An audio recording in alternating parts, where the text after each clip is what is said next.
You are now listening to CTR Media Network. The family, CTR Media Network. Yeah.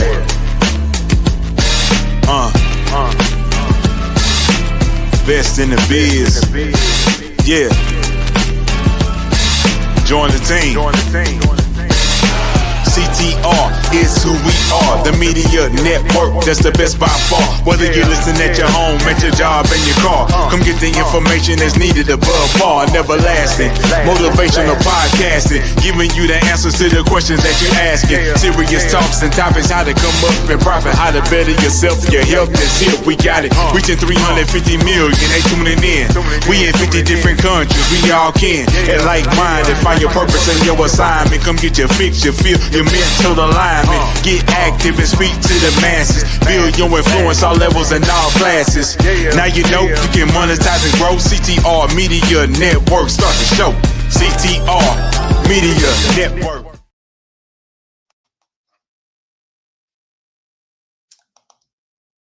Hello, everyone, and welcome to CTR Media Network TV. Yes, and yes, where we empower entrepreneurs, creatives, and industry disruptors to grow through podcasting, TV, and media. Today's guest, we have the amazing Dr. Bramante, and he is going to help us unlock our brilliance, mastering mindset and media creation. And just like I said, I am so excited about having Dr. Albert here today is because he is going to be tackling these topics and so much more on how you, I'm talking to you, how you are stuck in your own mess. But guess what? He's going to help us be able to clean up that mess and make it a beautiful butterfly. So without further ado, we're going to bring on today's featured guest. Yes, Dr. Albert Bramante. Welcome to the show. Thank you so much, Tina. I'm really happy to be here. And thank you for the wonderful introduction. Listen, it's easy when you're doing the stuff that you're doing. So I'm like, okay. Where do I want to begin first? So when I think about what it is that you do, Dr. Bramante, you've helped actors land some of the biggest gigs of their life. You have also helped them be able to develop or be able to identify what their superpower is. And many people may be saying, well, how can Dr. Bramante help me? I'm a creative, I'm a podcaster, I'm a TV host, or I'm an entrepreneur. How can what you do help them? Well, guess what? Why did you decide, or what inspired you? This is what I want to know. What inspired you to merge what you do for actors and creatives and then bring it into the world of entertainment and bring it into the world of psychology? Well, I started off as a psychology major who always had an interest in the creative arts. So I was involved in like a drama club in high school. I took some undergrad classes in theater and acting as electives, and it was always an interest of mine. I wasn't an interest of mine to be an actor purely per se, but I loved being around the creative energy of actors, or filmmakers, producers, hosts. I just enjoy being around that environment. Like those are my people. That's like my tribe, are actors and performers. So I wanted to always support them because it's not an easy. It's an exciting, career, but it's also not a very easy one to be in. There's a lot of competition. There's that instability. You don't know when you're going to get the next paycheck or the next job. So there's that, and I wanted to create a vehicle as a way to support them. So, I kind of started off as an agent, which I still do today. But I also, with my psychology background, wanted to figure out how can I support them even more than just, trying to find them jobs as an employment agent, for actors. So while I was going for my PhD, I had to do a thesis, a dissertation, as you all know, which is, the rite of passage for anybody going to become a doctor. So I wanted to figure out a real world problem to solve. And that was what my advisors had suggestions. So I started my PhD program right around the same time I started my businesses. And one of the things that really kept me up at night, or like I was banging my head against the wall, was there were so many actors that I was working with that were verbally, telling me how much they wanted to work, but their actions were telling me another story. Their actions, they were coming up for excuses why they couldn't make auditions, they had jobs, obligations, or sometimes I had the rare case, not rare, but unfortunate cases where sometimes they would even just no show on an audition because of, and they would say, the excuses like I got caught in traffic or I didn't feel well this morning. And so I was trying to figure out, okay, what's really going on here? Yes, maybe the occasional accident or, can occur, but why is this really happening? And so that's where I said, I'm going to do my dissertation on why are actors self-sabotaging. Because there was a lot of work, literature about self-sabotage in general, but it was mainly geared towards like athletes and high, high CEOs and all that. Why? But nothing with actors or performers. So that's where I bridged the gap between what was currently there and missing. So that's a long story short. And then, I decided after a few years, after several years after I had my PhD, now I want to combine this into a book. And combine my research as well as my knowledge into, the book that was published last year. So that's how I got started today. And it is the best of both worlds for me, because I love psychology. I'm a psychology, person at heart. But I also love working with actors. So it's a great way to combine the two. Have you ever thought about this, Dr. Albert? When I think about creators, creatives and actors, right? And even entrepreneurs, Right. many of us battle with imposter syndrome. So when I think about that you have this psychology background, what do you think is the main reason behind this imposter syndrome, and how can we start breaking free from it? Well, yeah, I'm glad you brought that up, Dr. Tina, because I actually have a topic about this in my book, because imposter syndrome, because it has a lot to do with, maybe fears and insecurities, and especially, with actors receiving, a lot of no's, it can start to create self-doubt. And that's why the second part of my book, the second part of my title of my book is mastering mastering self-doubt. So, because it is really important, that comes up. That's what really imposter syndrome is all about, is the self-doubt. You start doubting, am I really worth, being this actor? Am I really worth, running this company? Who am I to run this company? Who am I to be, the speaker? I'm just little old me. And you start to think that. A lot of it has to do with fear too. Now, I also talk in my book about fear of success. Talk about fear of failure, but I think a lot of people, there's a fear that's not being talked about enough, and that's fear of success. What a concept! That's right. I'm sorry, I didn't mean to interrupt that. Fear of success, and I really want to dive deeper into that concept, because that's like a light bulb moment. But it made me think about the happy file. You created this wonderful concept around this, which I feel like it may possibly lead into this deeper conversation, which I thought was very powerful. But can you share how entrepreneurs and how us as content creators can use what you do daily in order for us to boost our self-esteem, to stay motivated from day to day? Because you talk about imposter syndrome, you talk about self-doubt, but I have never heard anyone talk about the fear of success. Let's dive deeper into that conversation. I'm Sure. leaning in. Well, it's all related to fear of change, because when you become successful, so let's say you're like content creator, and you get that contract or that goal, that metric, where now you have landed a major contract or with a major vendor, and so now you have a lot more responsibilities, a lot more obligations. Your life is going to change.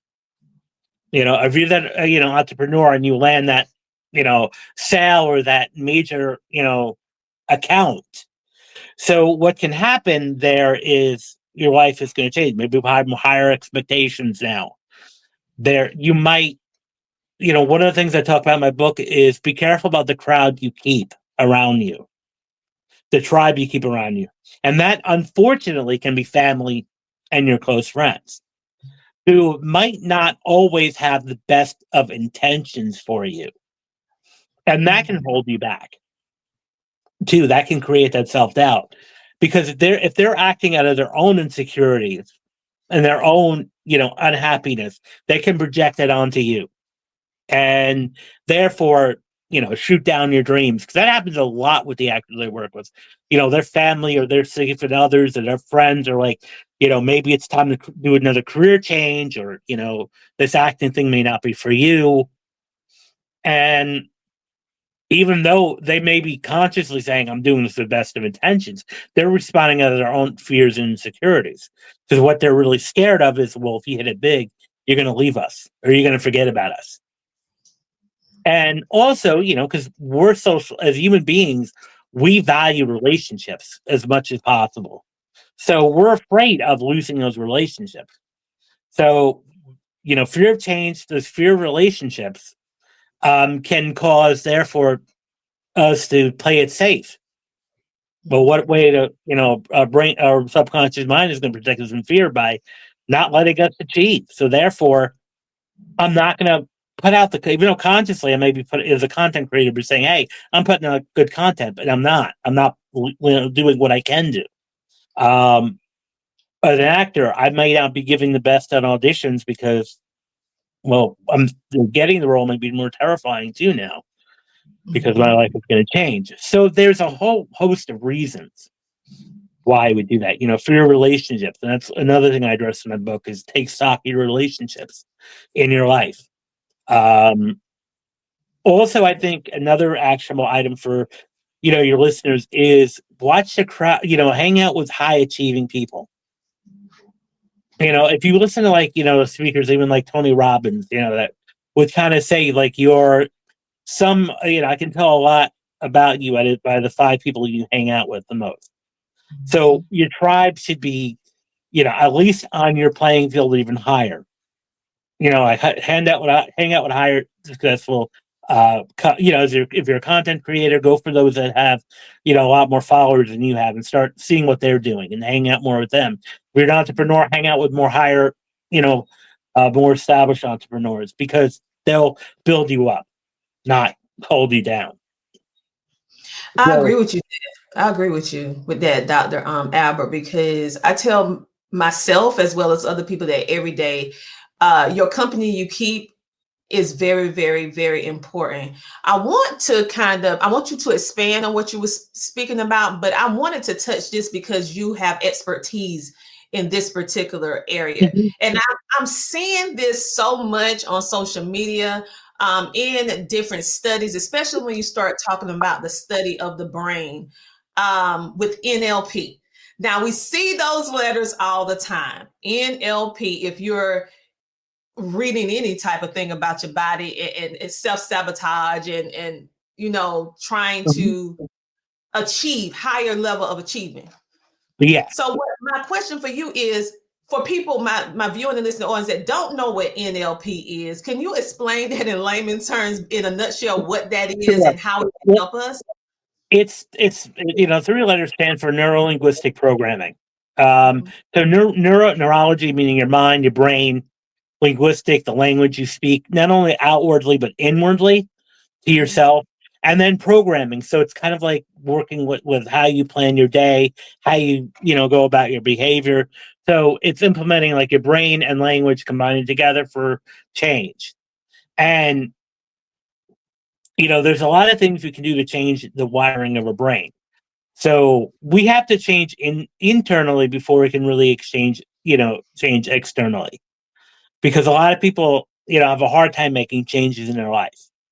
It's like it's easy to say one thing and not do it. So you got to change yourself. So I often say change your internal environment before your external environment, your external life is going to change. So that might mean changing your habit, changing your lifestyle a bit.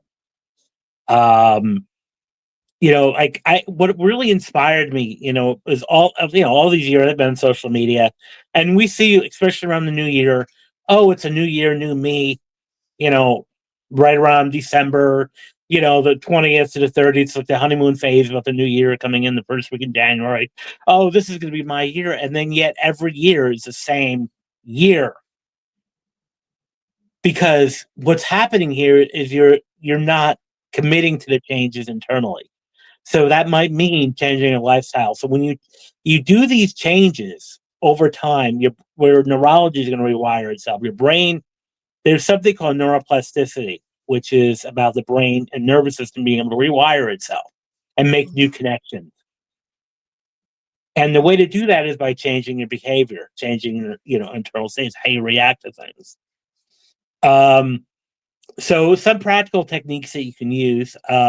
One is visualization, which has been talked about for decades, and you can read this in any type of self-help book will tell you to visualize success. So let's say you have a meeting coming up, you have you're about to record a video tomorrow, or you have a presentation to make.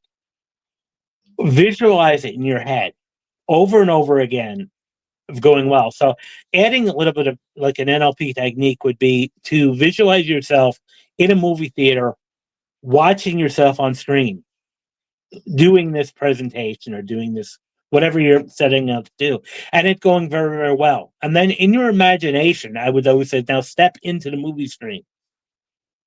And now you're in the movie of it going very, very well, or whatever it is. You have such a great, powerful outcome. The brain does not know the difference between reality and fiction. So you're already going to be approaching, if you do this several times, you're already going to act like the success already happened. Your brain is going to think, okay, I'm going into this meeting, and I'm meeting an old friend, or I'm doing this, and then it's going to make a big difference with lowering the nerves, the anxiety that comes in. So that's another technique. One technique. Another technique I often use, especially with my actors, is watch the words you use when you introduce yourself. So if I said to you, or if I pitched myself to be a guest and said, "Hi, Dr. Gracie, I'm Albert. I'm an aspiring podcast guest. I don't have any, experience. Most likely no. Like, okay, you're going right into, or just like if somebody introduces, submits himself for representation. If I hear I'm an aspiring actor, or I'm a struggling artist, or I'm a starving artist, no, that is what the reality. Your words are creating a reality. So your brain isn't saying, okay, well, you're saying I'm starving, so therefore, let's create this reality of you starving. So that's why I use the language. So I'm a content creator. I'm I'm an established entrepreneur. I have even before it happened, if you say the words, when I was, going up the ranks of my agency, before I hit the level, I was telling people that I was booking on TV and film. Now, yes, I was booking, but it was indie films at the time. It was small things. But I kept the mentality up of telling myself and telling other people, I book, successful actors in TV and film. Maybe 2 months later, I landed, I had my first primetime guest star in Law & SVU placement. So that became my reality now. So speak it as if it's in existence. And this might sound sometimes a little woo-woo, but I think it's so true. Speak your success as it's already happened. Imagine. So another thing with neurolinguistic programming, it uses all your senses. So we have three primary learning modes: visual, auditory, visual with our eyes, auditory with our ears, and kinesthetic with our body. Now, one of the misconceptions that people think, well, you're usually strong on the other. I say we use all three equally. We learn, by hearing, seeing, and feeling. So when you're visualizing this, not only just visualize or imagine it, but hear visualize this in color. So sounds. What does it feel like in your body? And then really embody that. And that's the way I think really success will start. So that's the thing with NLP. Also, one other last thing I'll say about NLP, is their mentality. There's one statement that we go by about failure or mistakes, and the statement that I'll say: there's no such thing as failure, only feedback. Mm. So even if you are that content creator and you mess up that video, or we're our worst critic when we watch ourselves. So sometimes you make produce a piece of content and be like, "Oh, do I really sound like that?" Or do I really, what's up with that thing on my face? And you start self-doubting comes in. So, if there is something that you made a mistake or an error on, say that, well, okay, now I know to look out for this in the next piece of content I put out, or the next pitch I make, or the next, deal I try to make. Okay, this didn't work. I'm going to put myself out there. So there's a lot of different things that we can do. And what I often say is, rather than say, always end when you say a not statement or it hasn't happened, always use the end of the word with yet. So if you're a content creator and I haven't, you don't, rather than saying, I don't have 1,000 followers, it's like, I have not reached 1,000 followers yet. Because when you say the word yet, that indicates a growth mindset, that indicates possibilities. So, or, I haven't, as an entrepreneur, I haven't, I don't have $100,000. No, you say I haven't reached $100,000 yet in sales. So, or revenue. So use the word yet at the end of the no statements. I love it. I love it. So what are we going to do? It's not time for our show to end yet. We're going to take a commercial break with the amazing Dr. Albert. We'll be back. We're going to talk about more of how you can overcome your mess, turn your beautiful mess into a beautiful butterfly. So we're going to take a commercial break and we'll be back in a moment. Hey Think Fam, it's your favorite host, Michael Finkley, and you can listen to us on CTR Media Network. Go listen in.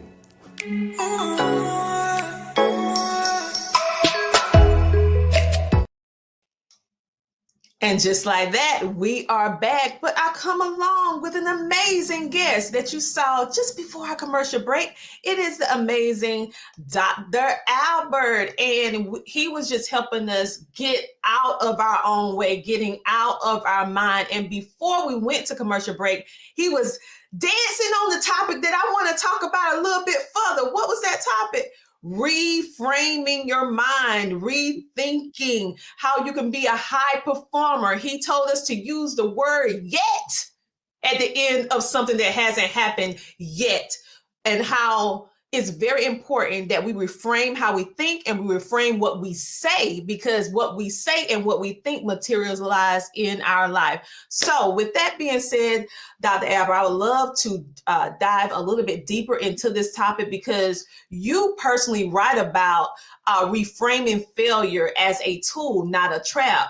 And so how can business owners, content creators, and even some actors that actually watch CTR Media Network, and they are featured on the show as well, how can we bounce back quicker from these failures and reframing our mind about what failure is? Well, just like as I said before, they're learning experiences, they're feedback. So you didn't fail, you learn, you're learning, you're a work in progress. That's what we say, we're always a work in progress. The fact that we're living, getting each day to, blessed day to live, we're a work in progress. So, as we're human beings, it's okay. We're not gonna, we're gonna make mistakes. There was only one perfect human being ever in their life, ever in the existence of the universe, depending on someone's, religious spirits and beliefs. And, that might not have worked out well for him in some aspect. So I think that, part of it is just being human, accepting that you will have setbacks, but they're opportunities to grow. They're not opportunities to look down on. So going back, even with my work with actors, because a lot of times I'll hear people say, oh, I wish I wanted to become an actor, but I don't want the rejection. I don't like the rejection. And so another word that I would like everyone to get out of their vocabulary is the word rejection. Mm. Because for one thing, especially with actors, there's sometimes thousands of actors competing for one role. So with one role, it can only go to one actor, which meant that it's not personal. It didn't go for you. That's all that meant, was that it wasn't meant for you. Mm-hmm. So what I often say is there's no such thing as rejection. All it is that your services are not needed right now. So if you're an entrepreneur and you don't make that sale, or a content creator and you don't get that deal, or that collaboration, or you get turned down. So what you can say is like, okay, well, I'm not needed today. So what's my next thing? And then follow up and say, hey, 6 months later, this is, let's reestablish that. So, I think the point is not to take it personally. I mean, I know it's hard to do, because especially a lot of times actors, when you go for auditions, you're putting your heart and soul and, out there, and everything out there, and making yourself vulnerable. So, but I would say walk out of that with the mentality of, okay, let it go. So, anytime you are making a presentation or a meeting or making a piece of content, as soon as it's done, let it go. So even with all actors, when I often say, when that audition is over, it's done. It's over. Let it go. Let it completely be over. Don't dwell on it. Now your focus should be on what's the next opportunity. What's the next thing for me to do? Even when you post the next bit of content, even if it's great piece of content, it should be like, oh, that was great. Okay, next. And then work on that momentum and just keep going. So there's no such thing as rejection. You're just not needed today. It's not a personal decision. It's not personal. And I think that will help get out of your head a bit, and get out of your the funk that sometimes you can go into. It's not needed yet. And also our minds are wired to believe in negative, so I use this example a lot. So let's say you give a presentation, or you make, whatever it is, and you'll get 20 good reviews, but one or two are maybe not so good, critical or scathing even. And very often we're going to be focusing on that one and ignoring the 20 good reviews that we just received. And what I often say is like, okay, if you're an actor, you get a negative review by the press or an audience member. So look at that review objectively. First of all, is there anything in there that could be constructive? That maybe say, because I've gotten constructive feedback on things I've done where I'm like, okay, that might have hurt, it might have stung in the beginning, but I'm like, there's a lot of good information here in this that I can use. So take whatever, even the stuff that you perceive as negative, and what can you use that for? And also sometimes the negative feedback you receive, if it's really negative, it could not have anything to do with you. It's just, you might have reminded somebody of someone they don't like. It has nothing to do with you, even though it may be targeted at you. So take the feedback always with like a grain of salt. What can you do from that? I like that. And I think it really boils down to us as individuals doing that self-work that's needed. I mean, we're very good with making sure this outside look a certain way, right? But that inside is not looking the same way. So what I'm hearing with all of the advice that you're giving us and the recommendations, that it's very important that we work on this mind and what's inside and what we say and what we think and who we are around, Right. because all of those play factors in it. So what about you? You talk about this topic of self-confidence, right? And I have never heard anyone talk about self-confidence in this way. So you say self-confidence, we know it's online all the time. Everybody talk about new you, new self, this, that is trending. But how can we distinguish toxic high self-esteem, which I never heard that type of jargon before, and healthy self-esteem? So basically, what's the difference, and why does it matter in building your brand or building your business or being a content creator or actor or actress?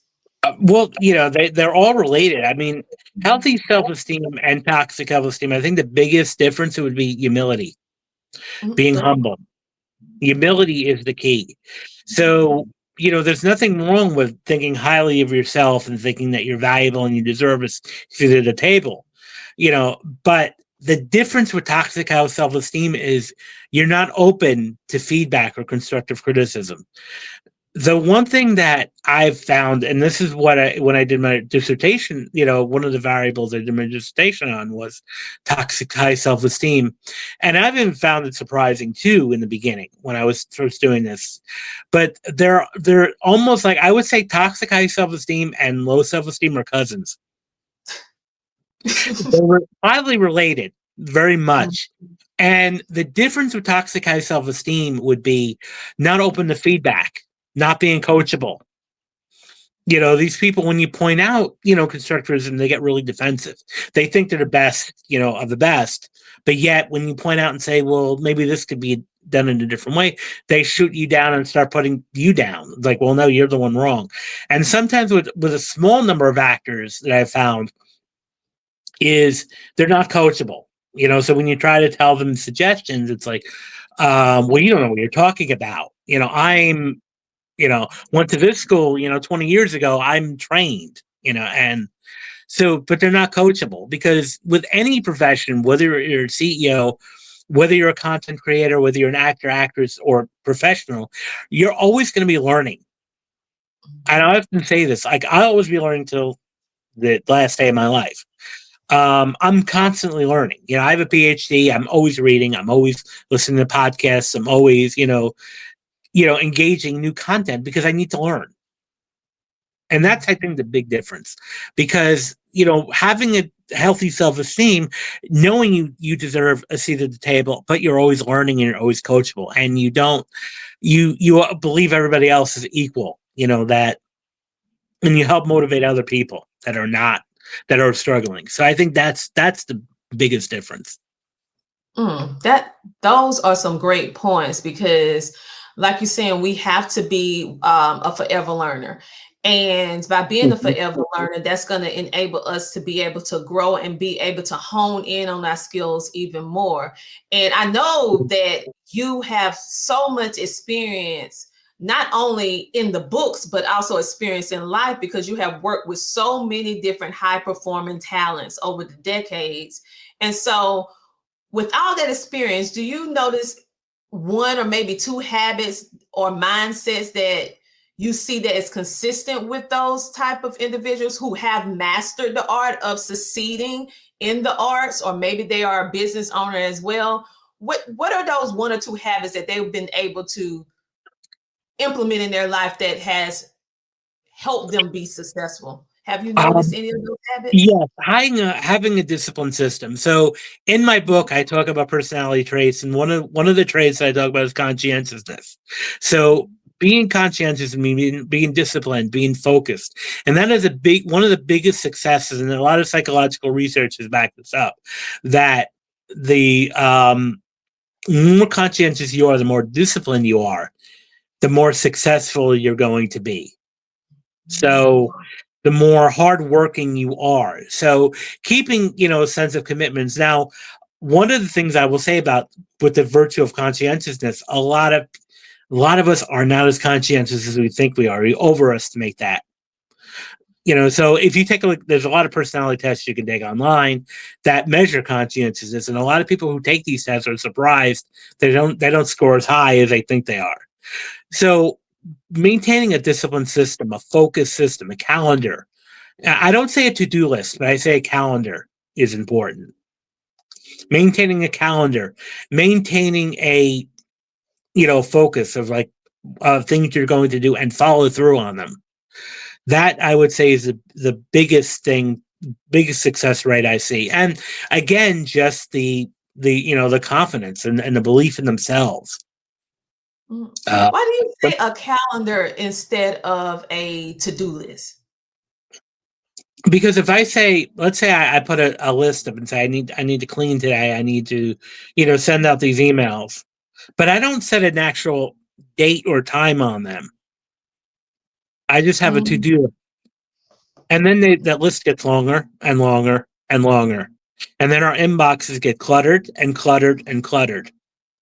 And before you know it, we're drowning in an unresolved tasks. So putting it in a calendar. So I would say it's not necessarily, just a to-do list alone. I would say putting it into a calendar. Because when you put it into a calendar, you're actually creating that action that will say, okay, this has to be done now. And I've been experimenting this too. Maybe setting up a calendar, 2 or 3 times a day. I'm going to answer emails. Okay.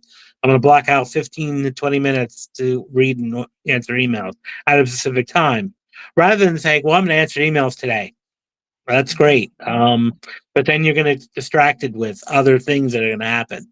So if you block time out with your calendar, that's also a major thing that I see with successful entrepreneurs, actors. They have a system in place. I agree with you. And I really appreciate how you broke down the difference, because many people probably saying, well, what's the difference between the to-do list and the calendar? Because both of them telling me what to do. But I feel like the piggyback off of what you said is that the calendar is more accountable. It has that accountability because you said, you have the date, you have the time, a to-do list. I never thought about a to-do list being something that is not as structured as we have been trained to think it is. Yeah. We have been trained to create a to-do list. But then, like you said, it get longer and longer and longer. Yeah. And then you're like, oh my God, I can't complete all this. Yeah. And we start, and also, to add to that, we start engaging in a someday phenomenon. Well, someday I'm going to create that podcast, or someday I'm going to create this content. But someday is someday. It's not when. So one way we could hold other people accountable is to say, well, I'm going to create a podcast. Okay, when? Tell me what date. What date are you going to shoot, film? What date? I'm going to make this presentation. When? I'm going to reach out and pitch. When? And I think when you start doing that, it creates action, and we don't sit there saying, I wish I did this. Now, I'm going to call myself out on this in the podcast, because I'm a human being. I wanted to write this book in 2017. Okay. I didn't write it until 2023. I kept saying, I'm going to write a book someday. Until I set myself in 2023, and I kind of, said, okay, when are we going to do this? Because another statistic that's sobering, what really woke me up out of this, is that only 1% of people who say they want to write books write them. 99% of people who want to write a book will never write it. That was the statistic I heard. And that was a wake-up call. Like, no, I don't want to be that 99%. I want to be that 1%. So I adopted that. Okay, now I'm going to do it. Okay, I'm going to set aside 2 hours a night and write and edit and write and edit and, come out. And in about 2 months' time, I had the book done. Wow. Otherwise, I probably would have been sitting here right now. I wish I wrote the book. And now I did. So create a system. When I say a system, start putting dates, because that adds accountability. Okay, when? Well, I'm going to write, I'm going to put this content out. Okay, when? When can we expect the content? And start asking other people that are interested in content creation or starting content creation or a YouTube channel. Okay. Well, I want to, okay. So when can you post your first 5 videos? When are you going to do that? Next, and you pull out your calendar. Okay. So let me know. So when you're holding other people accountable too, you say, okay, pull out the calendar and say, okay, send me the date you're going to do that. Right. And now it's going to happen now. That is so true, because you write it down, make it plain. It happens more than you just, I say people who doing the brain dump, but they're doing it just thinking about it and not actually physically putting an action to it. It 9 times out of 10 is not going to get done. And I'm going to be honest with you, as you get older, you don't retain as much information as you did in your 20s. I mean, I can't speak for you. I can speak for myself. Well, let me reframe that. So, you have reframe it so I can say it right. So reframe it real time. That can happen to other people my age, but it's not going to happen to me because I have a system in place. So I think when we start talking about it, especially getting older, because I'm not going to lie, I'm close to 50. Am I going to sit there and say, well, my body's declining? No. Well, that's great. Yeah. I'm not. So I think having that mind, set up now, even if memory is a challenge, now you start writing things down, document things, put on a calendar. We have so many apps now that can help with that. So create, put things on the calendar immediately. Every time I have a meeting, I put it on my Google Calendar. Even if it's tomorrow, I still have it on my calendar because it'll have, I don't, there's not an excuse here. That's the accountability thing. Why do you think doctors' offices or important meetings will call the day before to confirm? So you don't forget. Yeah. Well, I appreciate that reframing. See, we can say things without even thinking about it. And so you saw real time how Dr. Albert, he heard it. He was like, wait a minute, let's reframe this. Okay. Yes. And I appreciate this because now you guys, you just saw real life application, how this can work in your life. So what we're going to do, we're going to take another commercial break. And then once we take that commercial break, we're going to come back and we're going to have some more deep conversation with Dr. Albert. And see, he already helped me, so I know he's going to help you as well. So we'll be back in a moment, okay? Thank you so much, CTR Media Network, Dr. Tina Ramsey, along with the staff of CTR Media Network and all of the podcasters that have programs featured on CTR Media Network. I'm Kim Jacobs, the host of The Kim Jacobs Show, and we're bringing balance to the world one household at a time. It is such an honor and a privilege to be able to be associated with Dr. Tina Ramsey and her program with CTR Media Network. They go over and beyond the call of duty and do exceptionally well when it comes to the podcasters. I'm saying things that are like, ooh, mind-blowing. They are exceeding our expectations, and I cannot be more grateful and more thankful. So I just wanted to take a moment to say thank you for all of your professionalism, your consideration, going the extra mile to make sure that your podcasters have what we need to be able to have a thriving program and to get exposed to over 350 million households, 46 countries. I am excited to be a part of CTR Media Network, and I don't take it for granted. Thank you, Dr. Tina Ramsey, for all that you do. God bless you. And just like that, we are back. And I come along with Dr. Albert. We're going to jump more into this conversation. This has been such an intriguing, mind-blowing conversation with him about rewiring this brain and rewiring what we say, what we think, who we're around. The list goes on. And how understanding that our mind, like he said, is basically programmed to be negative. But don't lose hope, because we have what it takes to reframe it. And it brings me to Dr. Albert's book, because he's been referencing his book a lot. And I mean, you guys got to get a copy. Normally, I don't say this during the interview, but you got to go get a copy of this book. I know listen, I have digital copy, but this is a book I want to have in my hands. All right. So I'm going to go get myself as well. But I know you mentioned about personality traits, and you talk about that in your book, but how can us as individuals understanding our personality be able to better help us be able to be more productive in our life, whether we're a content creator, actor, entrepreneur, whatever the case may be? How can it help us be more be able to be more successful, I would say, and be able to use that understanding to help us? Well, it's a good question, and I would say I'll use kind of like the going with the big five to begin with. So start with openness. So expose yourself to new things. Learn. So learn new things. Listen to other content creators. Listen to other podcasts that you may not necessarily want. That you may never normally think you'd listen to. Explore new topics. So being open.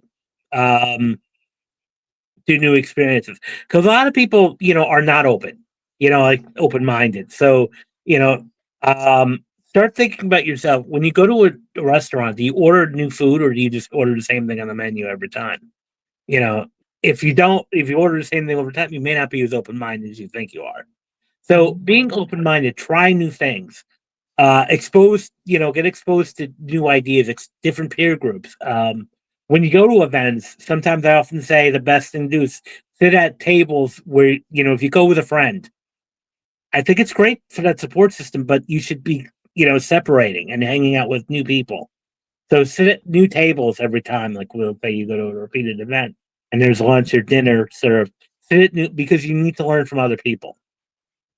That's the first thing. Conscientiousness we kind of addressed a little bit, which is having a system set up, a planner, a calendar, a workflow, and plan it beforehand.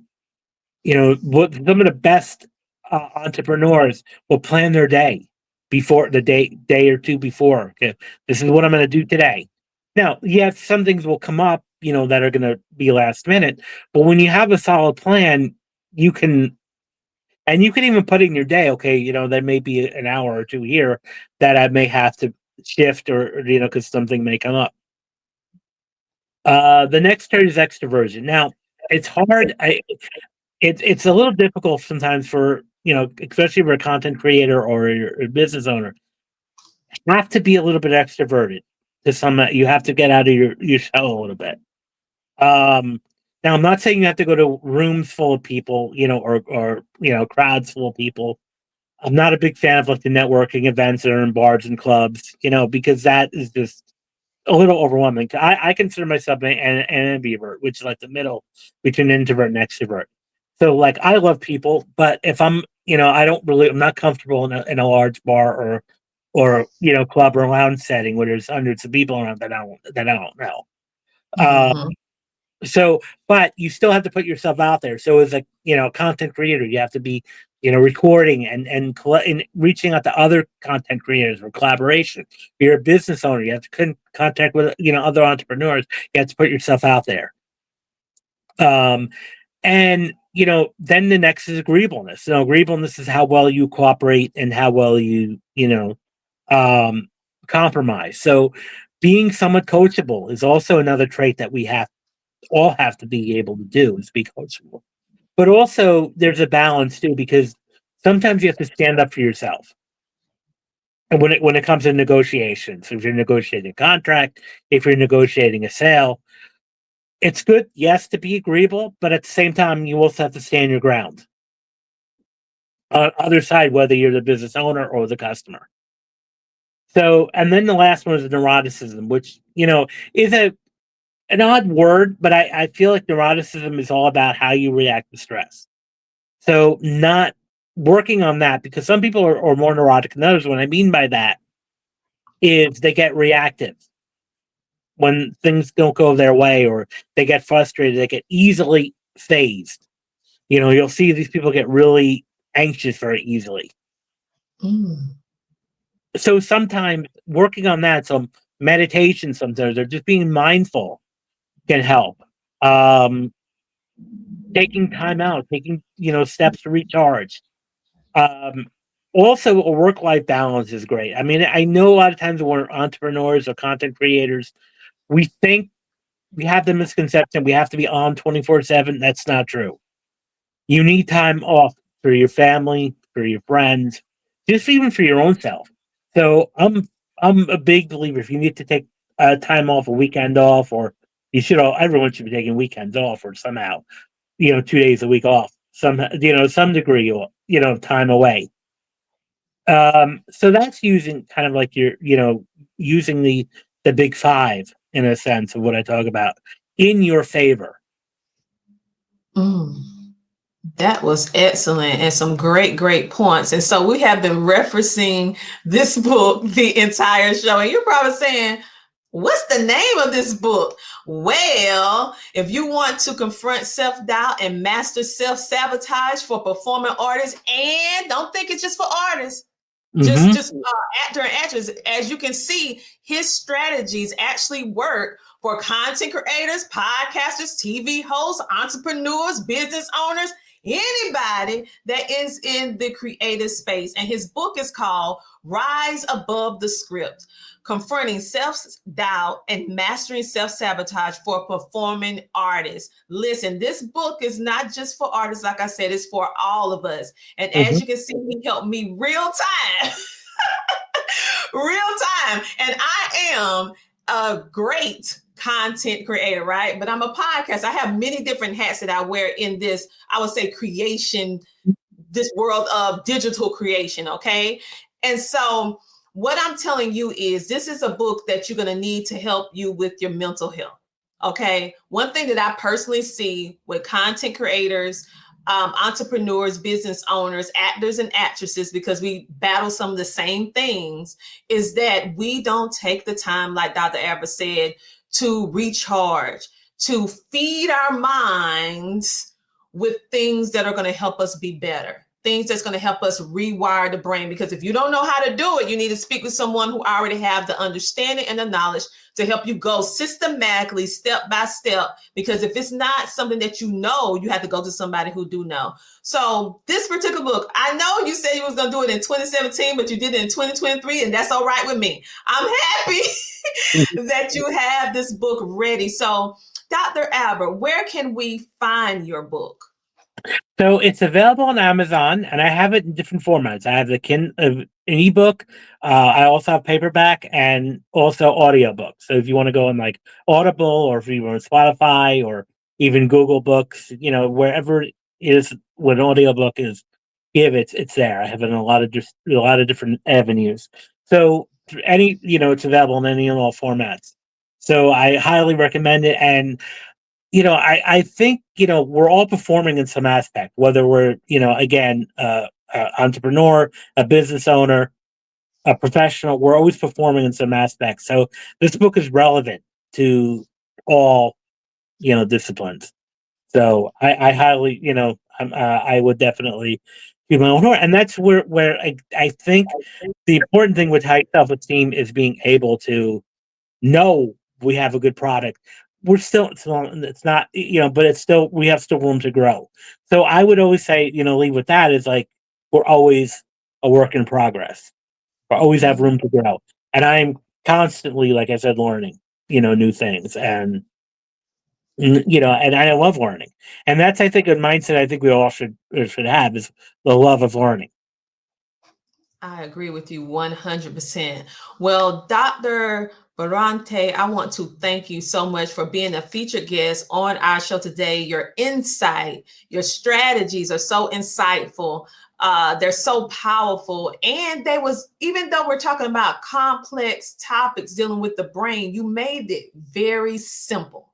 And I appreciate that, because you're the one who have the PhD and dealing with knowing the brain, but you was able to explain it to us in a way that we can grasp the information so that we can have a greater chance of being able to accomplish what it is that you set out in your book for us to be able to do. So I encourage all of you, you've been talking about the new you, new me, and you still at the same place you was at last year, then you need this book.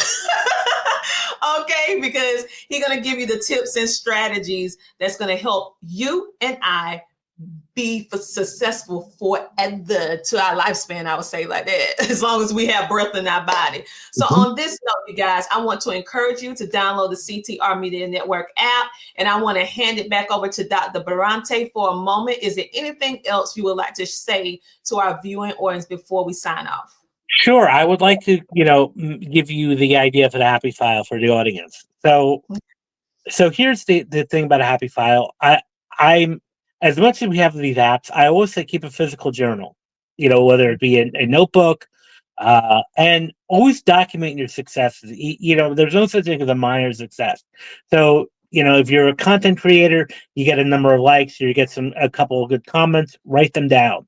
If you're an entrepreneur and you get a good review from a customer or vendor, document that. You're an actor, you get good review from a casting director, or an acting coach, an audience member, write that down and keep writing these things down. And when you have those moments of self-doubt, because again, we're human beings. So that's another thing I want to say, self-doubt is completely normal, to have. So when those moments of self-doubt creep in, pull out your happy file and that will remind you as to why you're doing what you're doing and what you really set out to do. I love that. How about that? We can create a happy file for us. I love it, love it, love it. Again, you guys, this is how the book look. You can get it where books are being sold. And as you heard from him, you can get it in various different formats because we all learn different ways. Some of us are audio learners. Some of us are a blend between all. So he took care of all the hard work for you. So whatever is the way that you need to learn and be able to execute and follow through, get it in that form, okay? And again, the name of the book is Rise Above the Script, Confronting Self-Doubt, Mastering Self-Sabotage for Performing Artists, or I would say for everyday people doing extraordinary things. Go ahead and pick up that book today. Thank you again, Dr. Aber, for being a featured guest and being on on CTR Media Network TV. And we'll see you guys next week. Same time, same place. Thank you, Dr. Tracy, and thank you for everyone who's watching. All right. Okay, bye. Well, you have any closing remarks before we head out? Y'all, please support the movement of CTR Media Network. I'm telling you, being a part of this amazing media family, I can't go wrong, right? They have the support. They support us in all that we do. If we have questions, they take the time out to advise and mentor. So definitely check out the different plethora of shows that are on the network. I promise you, and I'm not saying this because I'm part of the family, but I promise you, you will be uplifted, inspired, educated, motivated, all the good stuff that we all need to carry ourselves out through the day. So definitely go check it out, y'all. Awesome. I definitely appreciate it.